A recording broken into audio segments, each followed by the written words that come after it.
হুমায়ুন আহমেদ বলেছিলেন, যে ভালোবাসায় না চাইতেই সবকিছু পাওয়া যায় সেই ভালোবাসায় তেমন কোনো আগ্রহই থাকে না।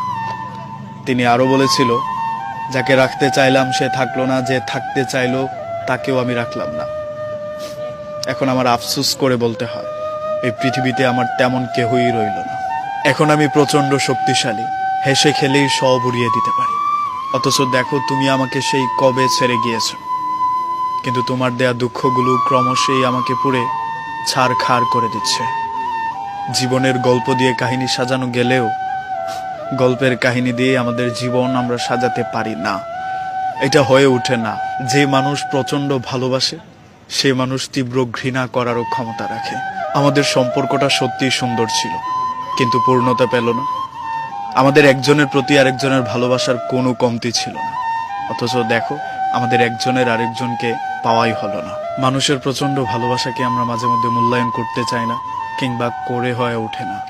আপনাকে একজন প্রচন্ড পরিমাণের ভালোবাসে, তাকে ঘৃণা করে বসে থাকি, অথবা তার ভালোবাসাটাকে তাচ্ছিল্য করা হয়। কিংবা একজন মানুষ আমাকে রাখতে চাইলো, আমি থাকলাম না, অথবা যে আমার কাছে থাকতে চাইলো তাকেও আমি রাখলাম না। এন্ড অফ দ্য ডে আপনি দেখবেন আপনার কেউই রইল না। কারণ মানুষের অবহেলার একটা মেজর পয়েন্ট থাকে, এর বেশি অবহেলা করলে মানুষ থাকতেও চায় না। আপনি যেটা ভাবছেন যে আমি তো আমি কাউকে ছেড়ে দিলাম, ছেড়ে দিতেই পারি, আমি কাউকে ভালোবাসলাম, ভালোবাসতেই পারি। একটা সময় পর্যন্ত আপনার যুক্তি ঠিক থাকলেও একটা সময় পর গিয়ে দেখবেন কেউই আপনার সাথে নেই। মানুষ অহংকার অহমিকা নিয়ে তেমন বেশি দিন চলতে পারে না। একটা মানুষকে আপনি অবহেলা করেই গেলেন, একটা সময় গিয়ে মানুষটা পাথর হয়ে যাবে, তখন সেই মানুষটাকে আর পাবেন না। ওই যে একটা কথা আছে না, যে মানুষটা আপনাকে সবচেয়ে বেশি ভালোবাসার ক্ষমতা রাখে সেই মানুষটাই আপনাকে তীব্রভাবে ঘেন্না করার ক্ষমতা রাখে। তাই কারো ভালোবাসাকে যদি আপনি ঘেন্নায় পরিণত করেন, তখন দেখবেন সেই মানুষটা আপনাকে ছেড়ে যেতে দ্বিধাবোধ করবেন না।